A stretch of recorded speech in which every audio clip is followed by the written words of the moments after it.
Bonjour chers élèves, donc aujourd'hui c'est le 15 décembre. Je vais vous montrer un programme qui a été fait l'heure précédente par votre collègue dont on taira le nom pour la simple et bonne raison que la RGPD nous interdit de la dévoiler. Et les retardataires, là vous bougez un peu le popotin, mon collègue Damien, regardez ce qu'il y a au tableau. Il y a un programme qui a été fait par l'autre groupe qui va mettre en place justement ce que je voulais que vous fassiez, à savoir le jeu de mémorisation, mais au lieu que ce soit l'utilisateur lui-même qui dise « je vais retenir le mot 1, le mot 2, le mot 3 », qu'est-ce qui se passe en fait? C'est le programme qui va ouvrir, alors je vais vous l'écrire en grand pour que vous le voyez mieux, le programme qui ouvre ici un fichier qui s'appelle liste français.txt. Alors qu'est-ce qu'il y a dans liste français.txt? Eh bien on va aller regarder ce qu'il y a. Donc vous noterez que, je ne sais pas où c'est d'ailleurs, pardon. Je ne sais plus où c'est là. Liste français.txt. Là, je suis dans le dossier de l'élève. C'est un fichier qui fait 223 kg. Donc, ça veut dire 223 000 à peu près octets. Donc, est-ce que c'est un petit fichier? Oui. C'est un gros fichier quand même. Hein, petit à l'image d'un fichier vidéo, effectivement. Mais gros à l'image d'un fichier texte. Hein, un fichier texte de 233 kg, ça veut dire qu'il y a 223 000 caractères dedans. Et un caractère, c'est une lettre. Donc, si je l'ouvre, regardez ce qu'il y a dedans. Il y a ça. C'est quoi ça? En gros, c'est une liste de mots alphabétiques. D'accord? Donc, on reprend le programme. Hein. Le programme, que fait-il? Il commence par ouvrir ce fichier-là. Il va le stocker. Dans le stockage se fait là-dedans. Une fois qu'il est stocké, c'est dans liste français append x rstrip. On verra à quoi ça sert ça tout à l'heure.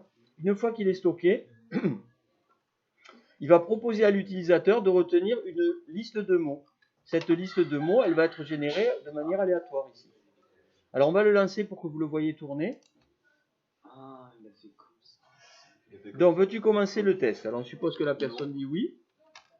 Sinon, c'est pas intéressant. Combien de mots veux-tu retenir? Je suppose qu'elle va en retenir 3. Alors voici les mots. Voici les mots à retenir. Prévost, manchette, intellectuelle. A noter que ces mots doivent être générés de manière aléatoire. Donc on attend un petit peu. Prévost, manchette, intellectuelle. Méfiez-vous avec les accents là parce qu'il en tiendra compte. Hein. Prévost. Les mots disparaissent. Vous avez vu que la console Python, ils n'y sont plus. Hein? Alors ça, comment il a fait? C'est avec cette chose-là. D'accord? Alors quels sont les mots qu'on a retenus? Prévost. Je ne sais plus s'il y avait un truc comme ça, c'était? Après le deuxième. Manchette. Manchette. Et le troisième? Balayette. C'est pas, non, intellectuel, qui c'est qui a dit balayette? Balayette toi-même. Non, il y en a, c'est des mongols graves là. Hein. C'est qui le mongol? Intellectuel avec un S? C'est ça? Allez, on va voir. Et donc, tu as fait une erreur, tu t'es trompé sur ce mot prévost. Le bon mot était prévost. Vous voyez? J'ai oublié le S. Voilà, donc votre mission. Voulez-vous recommencer le test? On peut rejouer. Et cette fois, il va rajouter. Il a rajouté un mot. Donc, la difficulté augmente à chaque fois. Alors, question, Kylian, bien fort. La console Python, elle est pas supprimée comme vous dites, en fait. Alors, au moment du programme, là. Il fait trop de fou. Ouais. Parce qu'en fait, elle est supprimée, donc on la voit pas. Vas-y, parle à haute voix, parce que là, tu es enregistré.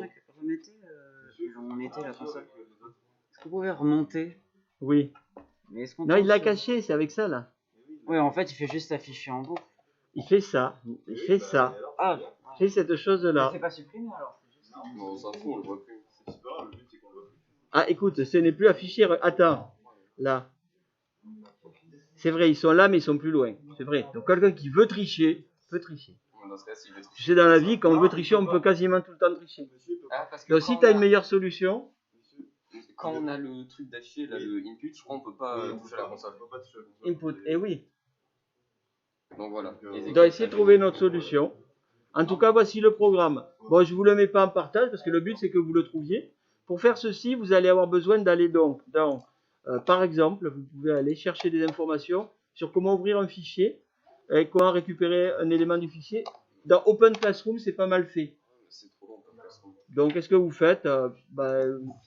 Vous allez dans votre moteur de recherche préféré, vous tapez Python, ouvrir un fichier texte, et vous aurez des informations. Il n'y a pas qu'Open Classroom, il y a d'autres sites. Victoria, ta question? Est-ce que je peux te donner